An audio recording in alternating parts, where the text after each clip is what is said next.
Hello everyone. Today I'm gonna do the review of the HP 14-inch Chromebook. I'm gonna put specific model in the description. This is a Chromebook 14A, which is being sold at different stores. This one I bought at Best Buy. They're all a little bit different, but the specs are kind of the same. I saw they have one on Target, which is on sale now for $229. They have it at, I believe, Costco, Staples, which is, like I said, it's same Chromebook, but a little bit different. Something about it is different. The one at Best Buy has the, if you guys can see, has a different bottom, different color bottom. But I checked the one with the Target. It's the same specs, but just looks a little bit different. So this one, let me guys show you. This one has the, so it has the headphone jack. It has a USB-C, which also charges the Chromebook, and a SD card.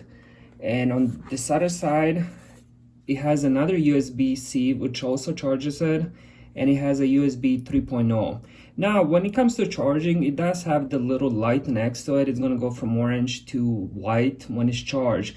The problem I'm having, which is kind of annoying, every time the Chromebook is in a sleep mode, that light will flash, and it will be literally nonstop. And it's just, even when you close it, it's still gonna do that little white light flashing. It's extremely annoying if you have it in the bedroom and you're going to sleep and you see that little white flashing light. The only thing you can do is just shut it off, then the light will disappear. But that's one thing, I don't know how to turn it off. I don't think there's a way. That really bugged me about this Chromebook. So as I mentioned, it has a 14-inch screen. It's a 1080p resolution, IPS, and this is very, very good screen. You know, most of these budget Chromebooks, they come with the 720p resolution, and you can definitely tell a difference, especially on the 14-inch. This one also has 250 nits of brightness, which it gets decently bright. Now it's at 100%, but usually like at night I can leave it at 30-40, to ease the brightness of my eyes. During the day I keep it like 50-60, so which is pretty good. I had a couple Chromebooks which were at 220 nits, and again, you can tell the difference right away. It has 4 gigs of RAM. It has a CPU N4020, and it has a 32 gigabytes of storage.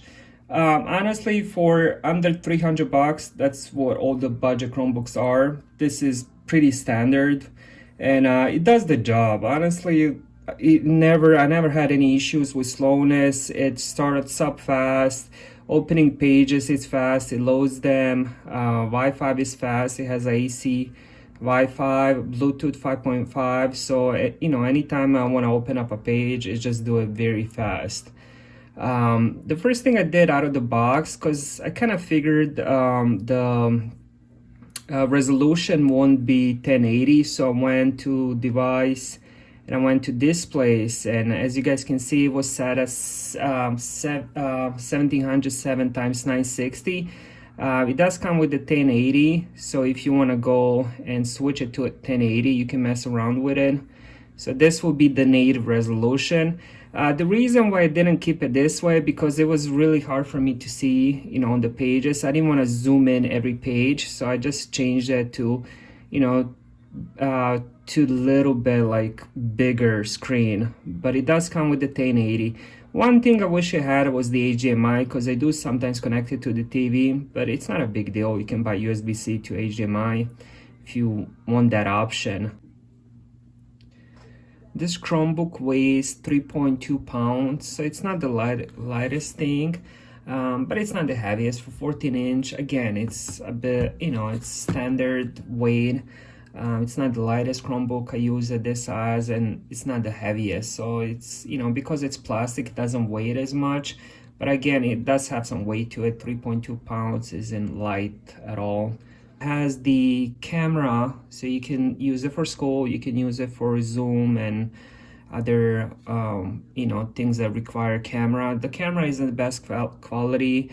It's pretty much standard for all the HP and other laptops. I believe it's 0.9 megapixel. It's a bit grainy. It's usable. So let's talk about the keyboard. The keyboard is very spacious. There's plenty of space for your hands. It's a bit clicky, but not too much as the other ones. It has a good travel, so if you used to type in, you're gonna, it's gonna feel normal. For the price, it's a budget, so you gotta keep that in mind. It's a very good keyboard for the price. It doesn't have the cap lock, and the power button is the top right side, as you guys can see. It doesn't have backlight on it, so at night it becomes very difficult to type. If you're not familiar with the keys, you might need to turn on the night light, if you're doing a lot of typing.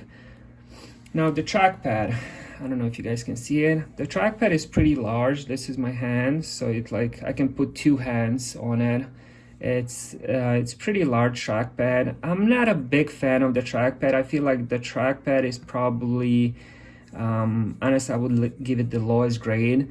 I'm not sure, like my fingers travel good around it, and like if I do tap, let's say I'm just doing a tap, it has that weird click to it, which I haven't experienced with other ones, because I'm not actually clicking, I'm just tapping, but it has this, if you guys can hear it, it has that weird click to it. Now I'm clicking, but if I'm just doing like a little tap, which you shouldn't be doing that, it just feels like something's loose in it. It's hard to describe, but once you use it for a bit, especially if you use something else, then you move on to this, you can feel the difference after a while that something is like off about it. I'm not sure what it is. It does function really good. Everything works. The 2 finger, 3 finger, everything works, but it just has this weird feel about it. I would say that would be my least favorite thing about this Chromebook. Including that charging light, which I also hated. It just bugged me so much I would have to take it to another room, before sleep. But the sound on this Chromebook is pretty good. It has 2 speakers, one on each side, and they're by B&O.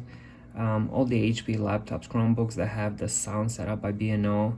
And let me guys play you something so you guys can hear how it sounds. I'm gonna turn it all the way.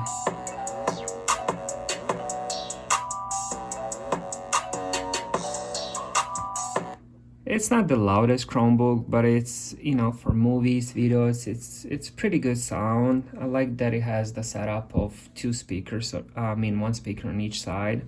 I prefer that much better than if it had 1 speaker on top.